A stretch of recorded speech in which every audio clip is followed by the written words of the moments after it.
بسم اللہ الرحمن الرحیم۔ مکاتب کے 5 مقاصد میں سے ایک مقصد آپ کے سامنے بیان ہو چکا ہے۔ دوسرا مقصد پیش کیا جا رہا ہے۔ دوسرا کام مکتب میں عقائد کو درست کرنا ہے۔ مکتب کا دوسرا فریضہ یہ ہے کہ بچوں کے عقیدے بالکل درست کیے جائیں۔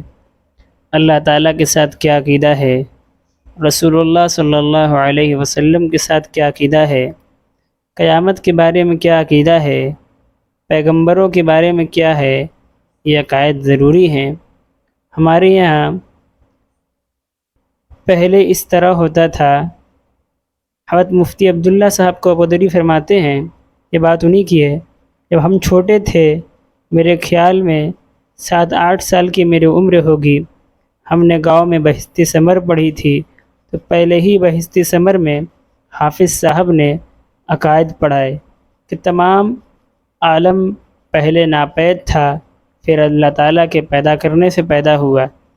یہ بہشتی ثمر میں پہلا عقیدہ ہے، اور پھر زبانی یاد کراتے تھے، دوسرے دن سنانا پڑتا تھا۔ یاد تو کر لیتے تھے لیکن کچھ نہیں سمجھتے تھے کہ عالم کا کیا معنی ہے، ناپید کے کیا معنی ہے۔ گاؤں کے لوگ تھے، اس وقت 7-8 سال کی عمر تھی، لیکن یاد اس وقت کیا تھا جو آج سنا رہا ہوں۔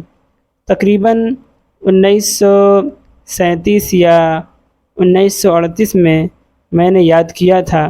یہ مفتی عبداللہ صاحب کا پدروی کی بات ہے۔ یہ تمام عالم پہلے ناپید تھا، پھر اللہ تعالیٰ کے پیدا کرنے سے پیدا ہوا۔ اور بہشتی ثمر سے میں نے یہ عقیدہ پڑھا ہے کہ بڑے سے بڑا ولی چھوٹے سے چھوٹے صحابی کو درجے کو نہیں پہنچ سکتا۔ یہ عقیدہ ہے بہشتی ثمر میں۔ ہمیں کچھ معلوم نہیں کہ یہ کیا ہے اور کون کس سے کیسے بڑا ہے، کہ جب ہم بڑے ہو گئے تب پتہ چلا کہ اوہو، مقام صحابیت کیا ہوتا ہے۔ جن لوگوں نے رسول اللہ صلی اللہ علیہ وسلم کے ساتھ اپنی زندگی گزاری اور ایمان کی حالت میں آپ کو دیکھا، اللہ کے یہاں ان کا کیسا درجہ ہے۔ یہ ہے مقام صحابیت۔ کسی نے سوال کیا کہ عمر ابن عبدالعزیز افضل ہیں یا امیر معاویہ رضی اللہ عنہ؟ چونکہ امیر معاویہ رضی اللہ عنہ کا حضرت علی رضی اللہ عنہ سے اختلاف ہوا تھا، تو یہ خیال رہا کہ عمر ابن عبدالعزیز بنو امیہ کے بہت عادل بادشاہ گزرے ہیں، تو کسی نے سوال کیا بھائی ان دونوں میں افضل کون ہیں؟ تو انہوں نے جواب دیا امیر معاویہ رضی اللہ تعالی عنہ نے رسول اللہ صلی اللہ علیہ وسلم کے ساتھ جہاد میں جو شرکت کی اور گھوڑے پر بیٹھ کر انہوں نے اللہ کے راستے میں جہاد کیا، اس گھوڑے کے ناک کے بال پر جو غبار ہے وہ عمر بن عبدالعزیز رحمۃ اللہ علیہ سے بہتر ہے۔ یہ ہے مقام صحابیت۔ اور یہ باتیں ہم کو دورہ پڑھنے کے بعد معلوم ہوئی، لیکن ہم کو یہ عقیدہ یاد کروایا گیا تھا مکتب میں کہ بڑے سے بڑا ولی چھوٹے سے چھوٹے صحابی کے درجے کو نہیں پہنچ سکتا، اس لیے عقیدے صحیح کرانا مکتب کا ایک خاص مقصد ہے۔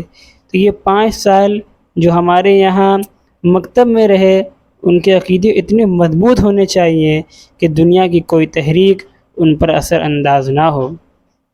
دوسری بات، کلمہ طیبہ کی تعلیم کا نرالا انداز۔ مفتی عبداللہ صاحب فرماتے ہیں، میں چند سال پہلے یہاں انگلینڈ کے ایک مدرسے میں گیا، بچوں کو ان کے مولانا تعلیم الاسلام پڑھا رہے تھے۔ مولانا نے مجھ سے کہا آپ ان کا خود سنیں۔ میں نے کہا بہت اچھا، یہ انگلینڈ کی بات کر رہا ہوں، بچے میرے سامنے بیٹھے ہیں۔ میں نے پوچھا کہ اچھا بھائی پہلا کلمہ پڑھو، کون سا ہے؟ تو پڑھا لا الہ الا اللہ محمد الرسول اللہ۔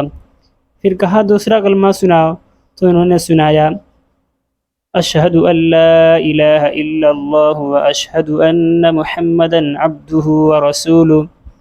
انہوں نے ترجمہ بھی کیا۔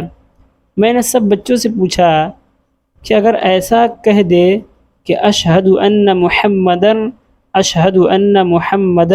رسولہ، تو کوئی حرجہ ہے؟ عبدہ بولنے کی کیا ضرورت ہے؟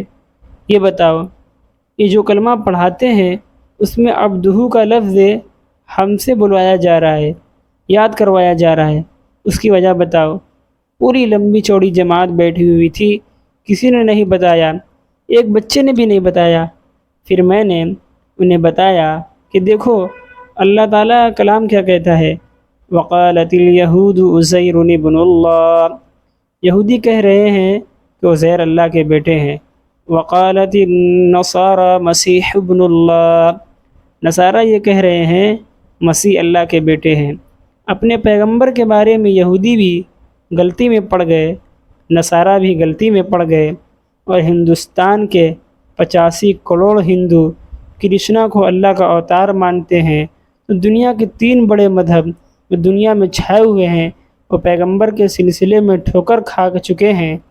یہ جو کلمہ ہم سے یاد کروایا جا رہا ہے یہ انہی ٹھوکروں سے بچانے کے لیے ہے، اس لیے کہلوایا جا رہا ہے کہ آپ اس سے کہو کہ میں گواہی دیتا ہوں اس بات کی کہ اللہ کے سوا کوئی معبود نہیں، اور محمد صلی اللہ علیہ وسلم اللہ کے بندے اور اس کے رسول ہیں، خدا کے اوتار نہیں ہیں، خدا کے بیٹے بھی نہیں ہیں، بلکہ کیا ہیں؟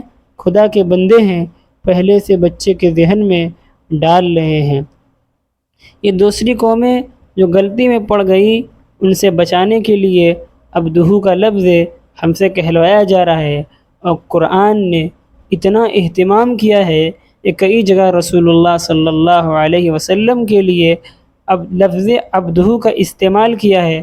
سبحان الذی اسری بعبدہ لیلا من المسجد الحرام الی المسجد الاقصی، تاکہ پیغمبر کے بارے میں یہ غلط فہمی ذہن میں پیدا نہ ہو جائے، جیسا کہ انہوں نے حضرت عیسیٰ کو خدا کا بیٹا مان لیا۔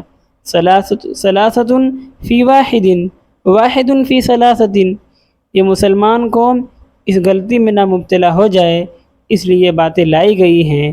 یہ بات ہمیں مکتب کے بچوں کو سمجھانی ہے، لیکن ہم سمجھا نہیں پا رہے ہیں۔ اللہ تعالیٰ ہمیں بات سمجھنے کی توفیق عطا فرمائے، آمین۔